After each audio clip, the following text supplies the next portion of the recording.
Hello and a very good day to you. In this edition of Middle East Matters, Turkey's ruling AK party in turmoil after taking a drubbing in parliamentary polls. Its loss is the Kurdish party's win. We'll be taking a closer look at HDP's charismatic leader. Israel sees red because of orange. The head of the French telecommunications giant says the decision to drop partnerships there is not political, but it has put the presence and pressure of groups lobbying for a boycott back in the spotlight. And saving history. Our reporters meet a Dominican monk from Mosul who fled the city just a few weeks before it was taken over by the Islamic State group. He tells us how he tried to save as many historic manuscripts as possible. In Turkey, the clock was ticking after the general elections, following results that saw the ruling AK party take a lot less of the vote than expected and lose its absolute majority. The absence of President Recep Tayyip Erdogan was getting a lot of attention. An online clock counting up the hours he was out of public eye. It's the first time in 13 years that his AK party took such a drubbing in the polls. The silver lining shone for the pro-Kurdish HDP, as Luke Shrego explains. It was damage control mode for the Turkish Prime Minister this week after the Justice and Development Party's defeat in Sunday's election. The AKP is the winner and finished first in the election. No doubt either it was the Conservative AKP's heaviest defeat in 13 years. They've lost their absolute majority, mainly due to this party, the HDP. Once the political wing of Kurdish guerrilla group the PKK, the Democratic People's Party managed to cross the 10% threshold needed to enter parliament in the vote. It'll now hold 80 seats. Turks, Kurds, Arabs, Caucasians, Armenians and Bosniaks, all of ethnic identities who live in this country. It is the joint victory of all beliefs. Alawites, Sunnis, Christians, Jews, Yazidis, all of the discriminated that want to live free with their beliefs. Beyond its pro-Kurdish roots, the HDP's portrayed itself as the party of religious and gender minorities. It boasts a large number of women in its ranks and even representatives of the gay community. For a growing number of people in Turkey, it's a new dawn. I believe this is a good result for democracy. I'm in favor of a multicultural parliament in Turkey and anywhere in the world. A genuine democracy can be achieved by lifting the 10% threshold. Behind the HDP's ascendancy, the charismatic Selahattin Demirtas. A lawyer, he specialized in defending human rights before entering the political arena in 2007. The 42-year-old Kurd's a far cry from the stereotypical idea of a politician, a musician, a father, and as comfortable in the kitchen as on a podium. Beyond that, though, he's seen to represent the Gezi spirit, the huge pro-democratic protests that rocked Istanbul in 2013. At the time, we had the idea that civil society wasn't able to get organised, and we were saying it would never pass the 10% threshold, that it was useless to found a political party. As the classic parties never reformed, though, it created a void for a new party. However, if we'd never seen this fusion between Kurdish themes and the post-Gezi ideals, they'd never have reached the levels needed to enter parliament. The HDP's entry into parliament could also help push forward peace between Turks and the Kurdish PKK, a process that's barely moved forward for years. Only a royal pardon can save him now. Saudi Arabia's top court has upheld a sentence of 10 years in prison and 1,000 lashes against blogger Raif Badawi. Badawi is accused of insulting Islam. He received the first 50 lashes in January, subsequent dealings postponed on medical grounds.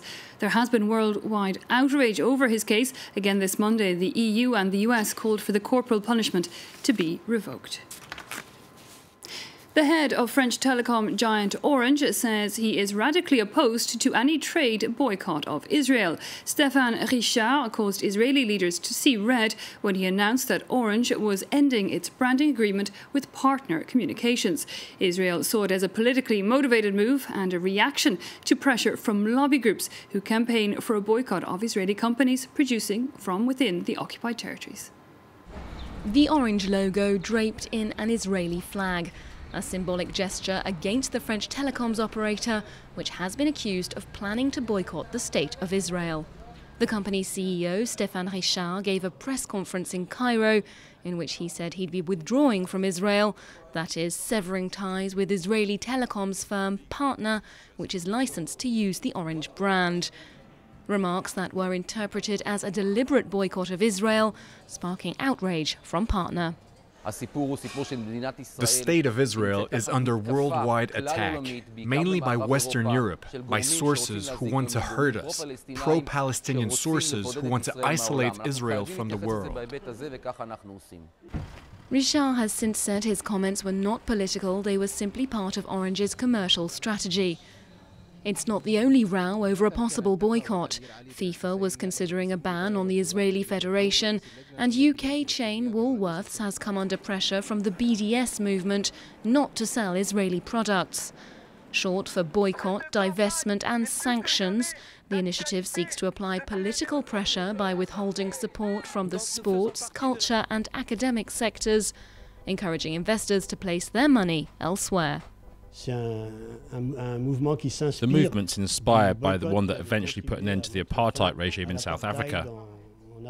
The objective is to put an end to Israel's impunity, because it's constantly violating international law by continuing its illegal occupation of Palestinian territories. Israeli authorities have brushed off BDS in the past, but now it's become a cause for concern, with the Knesset holding an exceptional session to discuss the issue.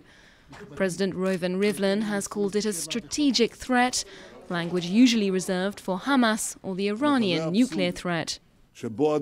This absurd spectacle where the State of Israel, a democracy that respects human rights, defends itself against rocket attacks and terror tunnels and then gets automatic condemnations and boycott attempts, this absurd situation will not be forgiven. New Justice Minister Ayelet Shakeda has said that BDS constitutes anti-Semitism and announced that a special working group would be created to deal with it. This week, last year, the Islamic State group took control of the town of Mosul in Iraq, the country's second largest city. There's no official figure, but it's thought that around 1 million people are still living there. And in the last year, they've been witness to public beheadings and stonings. One local monk fled before the Islamic State group arrived in full force, taking with him as many ancient manuscripts and people as he could. Alexandra Renard, Julie Dungelhoff and Phoebe Lanzer-Wood went to meet him. In the heart of the Syrian desert, 200 kilometers north of Damascus, lies Palmyra. Today, the ancient city is under the control of the Islamic State organization. The jihadist group claims that its intentions are only to damage pre-Islamic artifacts and that the site remains untouched. In February, shocking images emerged of Islamic State militants destroying antiquities in a museum in Mosul. It was later revealed that many of the objects were in fact replicas. This god figure and winged bull dating back to the 7th century BC have been turned to dust. It's left this Dominican monk heartbroken. When I saw the footage of that winged bull statue being completely demolished, I felt like it was real blood flowing out of its veins. This 3,000-year-old Assyrian bull is no more. But thanks to this Iraqi resistance priest, the image of it will not be forgotten. Father Najib founded a major project to preserve local history. Since the 1990s, he's digitized antiques, rare prints, manuscripts from the 12th to the 19th centuries, and more than 10,000 ethnographic pictures, the oldest of which dates back to 1856. He sees it as a modern-day act of anti-terrorism. I call this an anti-ISIS operation, because what the Islamic State group wants to destroy, well, we want to protect it.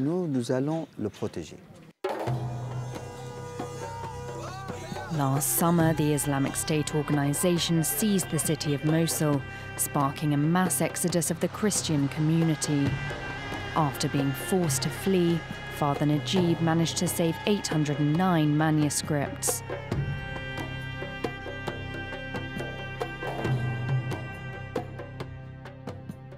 I filled up my car with these manuscripts.